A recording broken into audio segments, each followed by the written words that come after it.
Many in the Black community, if I'm being honest with you, because I want to be, believe that you are being used as a pawn by the right and that you're a charlatan of sorts. He's not a Republican. I don't think there's any evidence I've been co-opted by anyone, and I think that that's an ad hominem tactic people use to not address really the important conversations we're having here.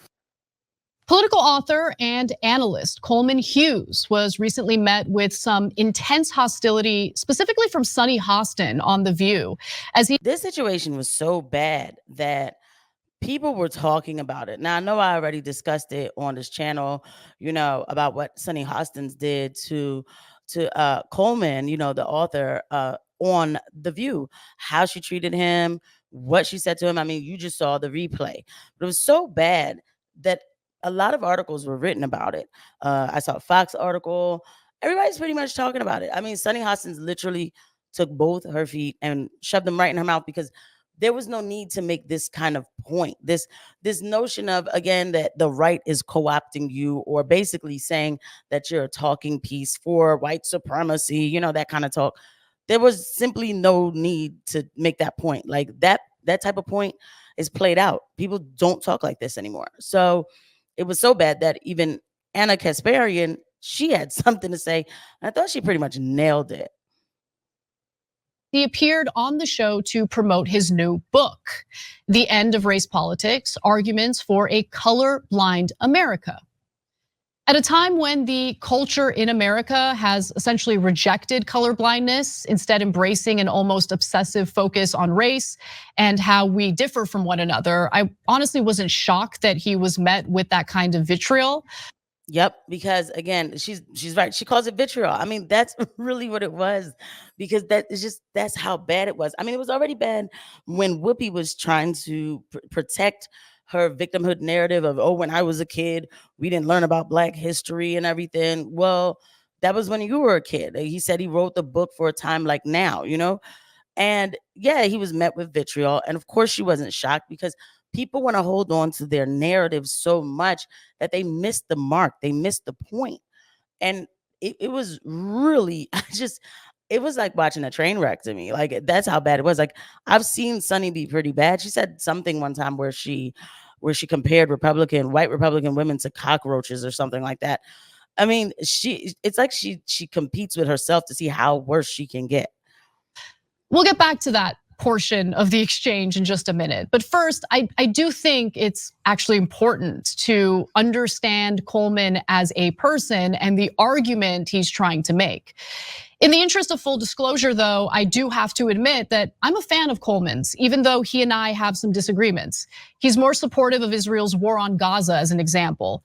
On some issues, he definitely leans to the right of me.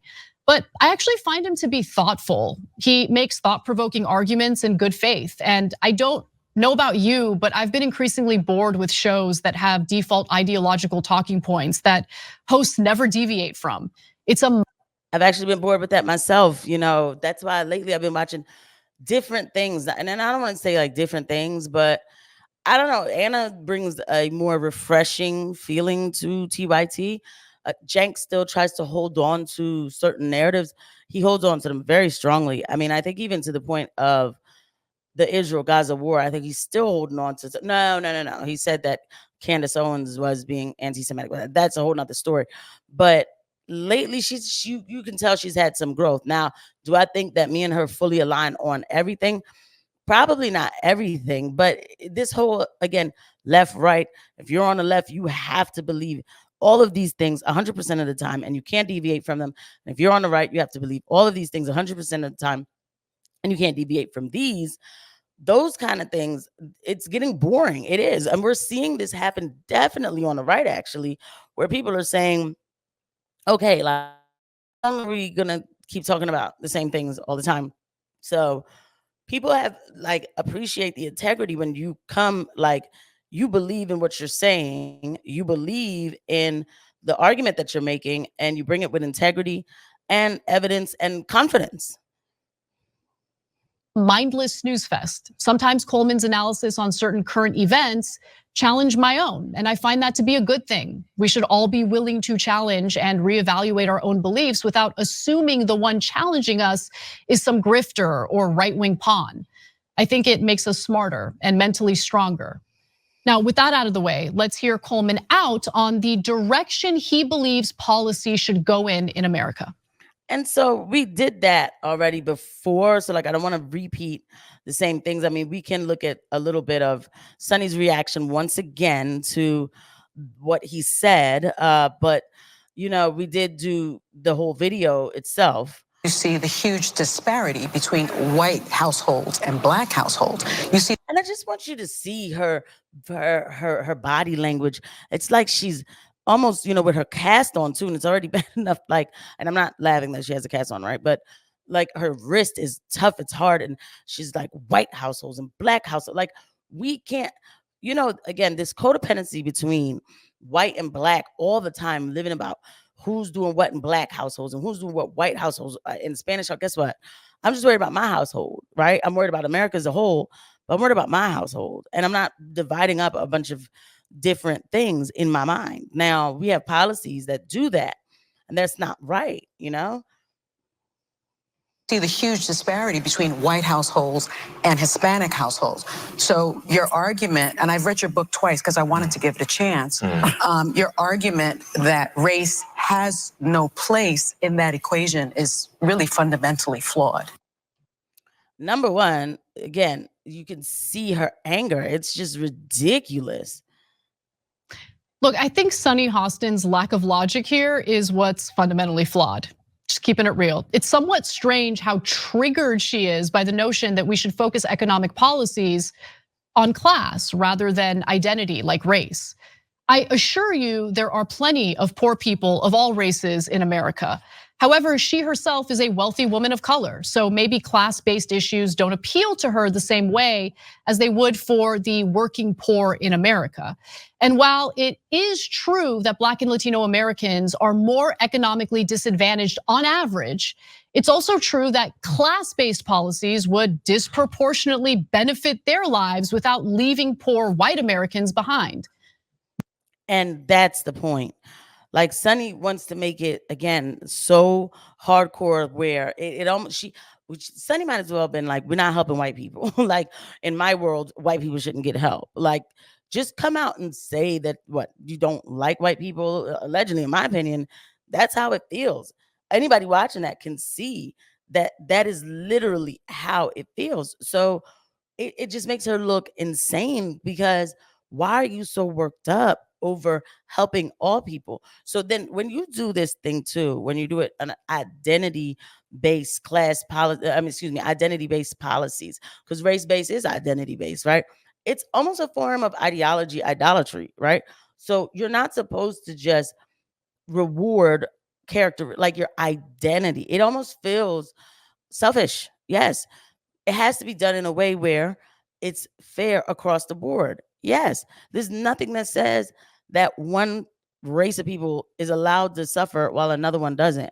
Me personally, I don't think that government assistance is a good thing right now, because when you take government assistance, it is a lot of control that goes into that. They get involved in your life. I do believe that we should have a system where we're helping people, but also, I guess, like working on people and telling people that they're worth it and giving them the actual proper assistance so that they can change their life and graduate from certain programs. But right now, I don't think that we have a system that actually fully works. I think that we have a system that just kind of places people in a cage and just leaves them there. That's how I look at it. But again, what is her problem? And that whole notion of, I read your book twice. No, you didn't, Sonny. I know you didn't read the book twice. Like, why are you lying? Why is that a bad thing? Don't we want to see all of our fellow Americans succeed, regardless of religion, race, gender, sexual orientation, etc.? Class-based economic policies have more buy-in among voters and tend to be harder to repeal because they're applied to everyone impacted by poverty. Coleman managed to maintain his composure, something that he's insanely skilled in, and responded, in my opinion, perfectly. And he did. And so we saw his response. You know, he definitely told her, like, I'm not co-opted. I'm an independent person, you know, and all of that. Like he was like, that's an ad hominem attack. Why don't we stay on the facts? And he was absolutely on the topic rather. And he was right. Like she wanted to keep on coming for him by trying to make him feel bad about himself just because, you know, he wanted to help everybody. Like, what is this? Like, you want to make him feel bad because he wants to help everybody? Like, what is wrong with you? She should really go back and check herself. But Anna made some good points here. And she's right. Again, he did respond very calmly. But like I said, this situation was so disgusting that everybody had to like make a comment on it or say something about it because there was no need for all that. I mean, I don't know what got into this girl. It was insane. It was almost like she was possessed. It just did not make sense. But that's what these hens on The View do. Like I always say, that is what these hens do. They just constantly want to stir up the pot. I don't think I've ever seen these women have a appropriate take on anything. And when they're about to have an appropriate take, they still make it about a left right divide and all of that. So it's just all it is just salacious talking. That's what it is to me. Just a bunch of hens who can't really connect with people, but they're still subsidizing something to have a show because it just makes no sense.